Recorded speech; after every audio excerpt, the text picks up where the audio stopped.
ఎందుకంటే సోమవారం నాడే ఉన్నత న్యాయస్థానం బెయిల్ మంజూరు చేయడం జరిగింది. సోమవారం మధ్యాహ్నానికల్లా హైకోర్టు మంజూరు చేసినటువంటి బెయిల్ నెట్లో కూడా రావడం జరిగింది. సాధారణంగా ముందు రోజు హైకోర్టు బెయిల్ ఇస్తే తెల్లవారి ఆ బెయిల్ ఉత్తర్వులు రావడంలో హైకోర్టు నుంచి జాప్యం అయితే తప్ప లేకపోతే ఖచ్చితంగా బెయిల్ వచ్చి ఉండాలి. మరి కారణాలేమో నాకు తెలియదు, నేను జైల్లో ఉన్నాను కాబట్టి. నిన్న సాయంకాలం విడుదల వాయిదా పడింది. అయితే నిన్న పాపం నా కోసం జనం వచ్చారు, ఈరోజు కూడా అదే జనం మరలా రావడం జరిగింది.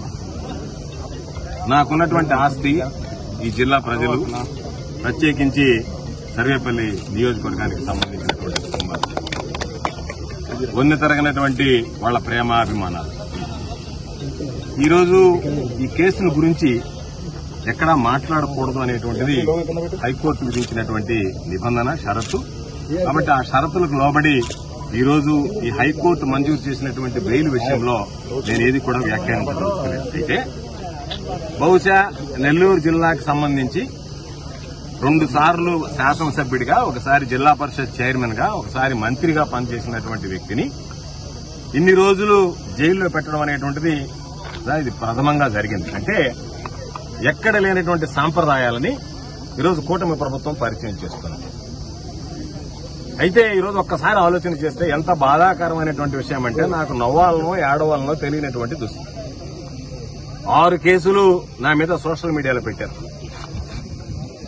నేను అధికారంలో ఉన్నప్పుడు, మంత్రిగా ఉన్నప్పుడు నా మీద చేసినటువంటి విమర్శల మీద ఒక్కసారి కూడా నేను సోషల్ మీడియాలో కేసు పెట్టించినటువంటి దాఖలాలు లేవు. 6 కేసులు పెట్టారు. ఆ తర్వాత మరలా ఈరోజు హైకోర్టు మంజూరు చేసినటువంటి ఈ కేసు పెట్టారు. దాని మీద 7 పీటీ వారెంట్లు వేశారు.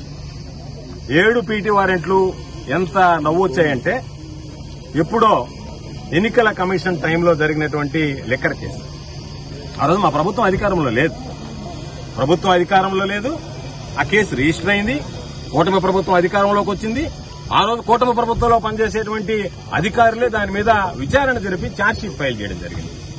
1 సంవత్సరం తర్వాత మరలా ఛార్జ్షీట్ రీఓపెన్ చేయాలి, ఎంక్వైరీ చేయాలని చెప్పి ఓపెన్ చేసి, ఎవరో ఒక వ్యక్తి, ఎంత హాస్యాస్పదం అంటే, నేను ఎన్నికల్లో వెళ్లినప్పుడు ప్రచారంలో మీ అందరికీ లిక్కర్ పంచుతాను, ఓట్లు వేయండి అని చెప్పానంట. దాని మీద ఒక వ్యక్తి మమ్మల్ని ప్రశ్నించాడంట, సార్ ఓట్లు అడగడం ధర్మమా, లెక్కరిస్తామని. దాని మీద మేము దాడి చేశామంటే ఎక్కడ పత్రికల్లో, మీడియాలో ఎక్కడ రాలే. అది దాని గురించి చెప్పి ఒక కేసు. అదే పందాలో